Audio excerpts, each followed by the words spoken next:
Tuesday. Oh, okay, it's on Tuesday. And Yeah, they're just all muted right now. Let's see if we can get them so we know that we're starting business. I could only see Hans. Can we get Caitlin, Allison, and Angela? Want to. Oh, there we go. There. Morning. Morning. Can you guys hear us okay? Good morning. You're muted on the. Oh, that's why.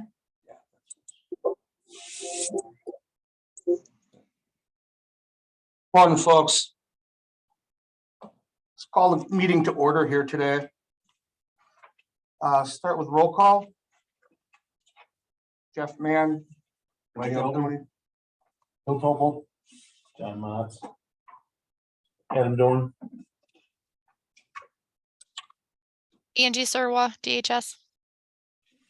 Allie Welch, DHS. We have ourselves a quorum. Does everybody have a copy of the agenda? Everybody able to review that? Approval and modification to the agenda. Do I have a second?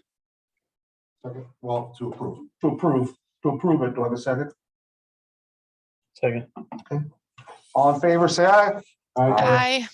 Opposed? All right, folks, we're here today to talk about Rafe Pollock and where he's going to be living here. Brief update. 4 of us, myself, Adam, Mary Ann, and Mike, attended the Oshkosh Common Council meeting, and that was back on December 13th.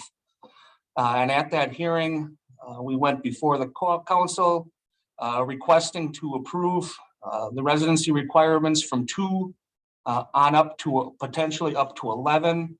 I would say it probably was met at best with cool results. Ultimately, the council rather elected to defer the matter to tonight, interestingly enough, and did have some questions along the way that they would like answered. A few of those we do have answers for. First of all, let's talk about that first of all. The sheriff was kind enough to get us some numbers. One of the questions that the council had wanted to know how many offenders from Winnebago County are currently awaiting release onto supervision at Sandridge. Again, the sheriff was kind enough to come up with the numbers here for us. I can say currently in counting Mr. Pollock, we have potentially up to 5 individuals that could be released at any time. Well, 4 could be released at any time. 1 already is being released, that being Mr. Pollock.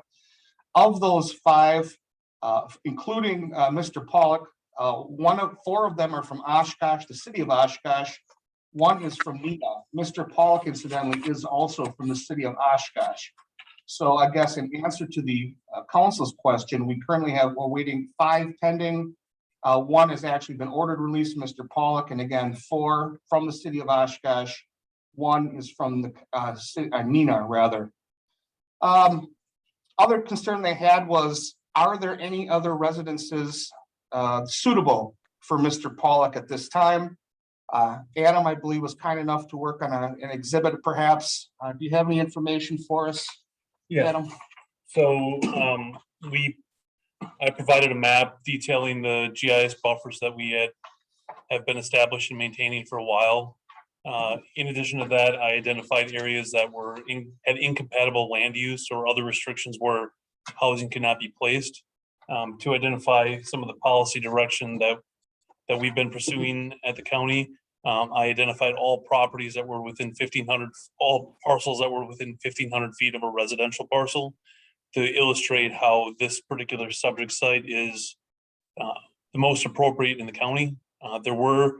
That covers the majority of Winnebago County. There are a handful of parcels that are either landlocked, that are private, or landlocked that have road access that would need, that are not on the market for sale, and that would be challenging to try to develop, would need multiple levels of approval.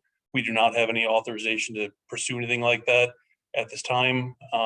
And there's a public site that's available in the city of Oshkosh too that's questionable, that would also need city approval.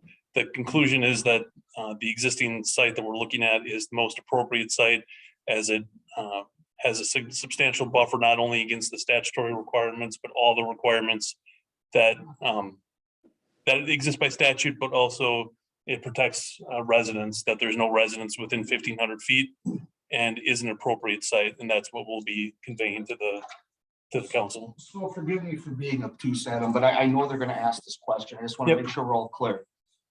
Aside from the foot of the landfill or the solid waste where we're proposing countywide, is there anything else currently on the market that meets the parameters and the criteria for 980 housing that we could recommend that's on the market? Not that I'm aware of, based on the work that you've done and others have done. The predominant work we've done is to identify properties that are on the market for sale that are suitable housing in an appropriate area. We've looked at those, compare those to the buffers. In addition, this map is to identify other properties that are not in the market that would meet the statutory criteria, as well as protecting the public from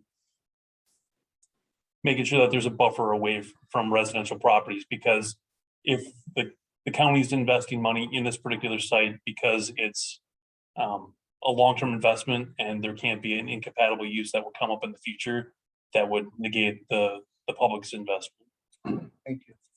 Does anybody else have anything they want to add on this issue?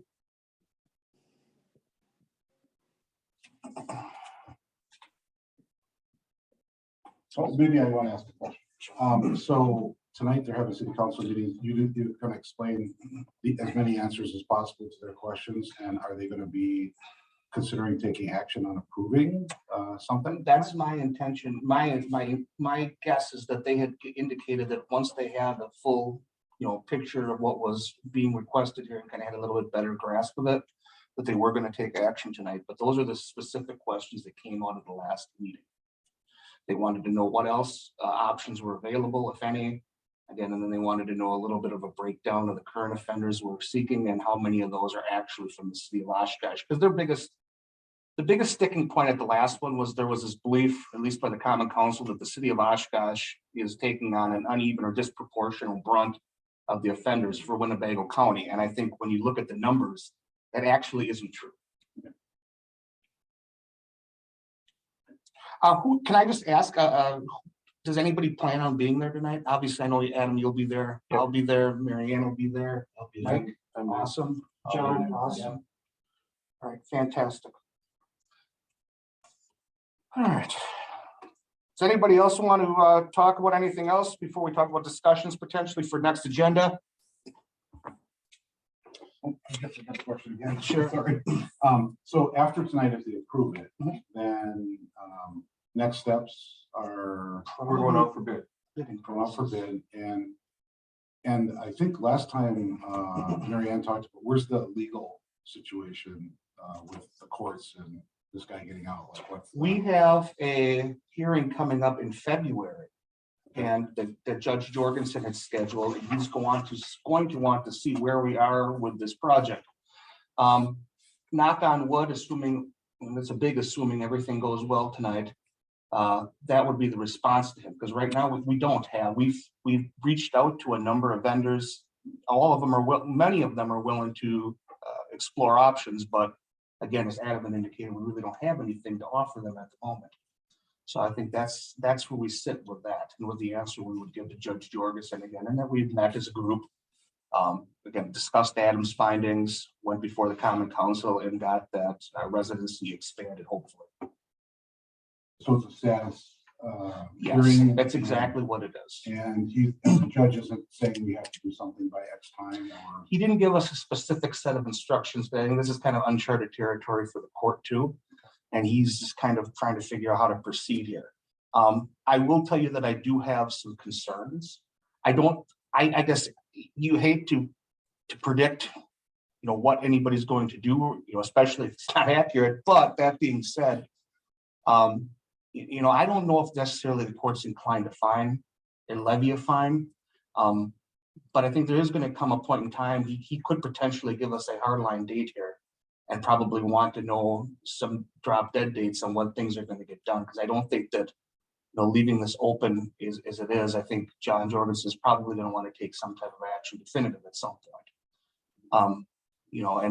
If it's a fine or let the individual go in the alternative, I don't want to talk about or guess that at this moment, but that's kind of the vibes that I'm getting from the court. Angie does the bill. In the past, it's kind of been a joint effort to try to find a property. And I know that you've said that you're waiting to hear what our preference is, what we want to do. I'm just asking the question, have you heard of anything or are you working on anything relative to other sites for Mr. Pollock? Not independently currently at this time. I know that the prosecutor in Mr. Pollock's case did bring up a previous residence that was used by the SR program, but it's not currently under lease and wasn't supported by this committee previously. That's the only house that's been brought to my attention. Yeah, I'm just asking for checking purposes. Sure, I understand. Thank you. I didn't think you had any. Angie, what you said this prosecutor brought up another option. Can I ask you what he was referring to? I don't have the address right in front of me, but it was in the town of Fremont, I believe. Okay. What did he say to you? He just asked if it was still an option, and I just advised that it was no longer under lease by the department. Okay, thank you. All right. Any other questions?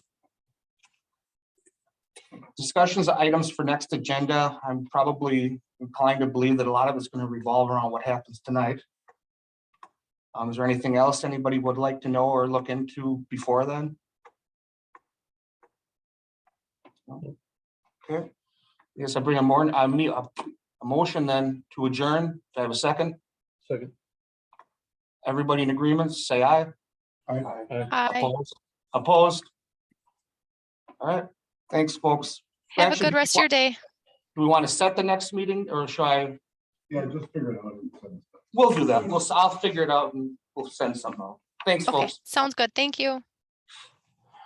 Thank you.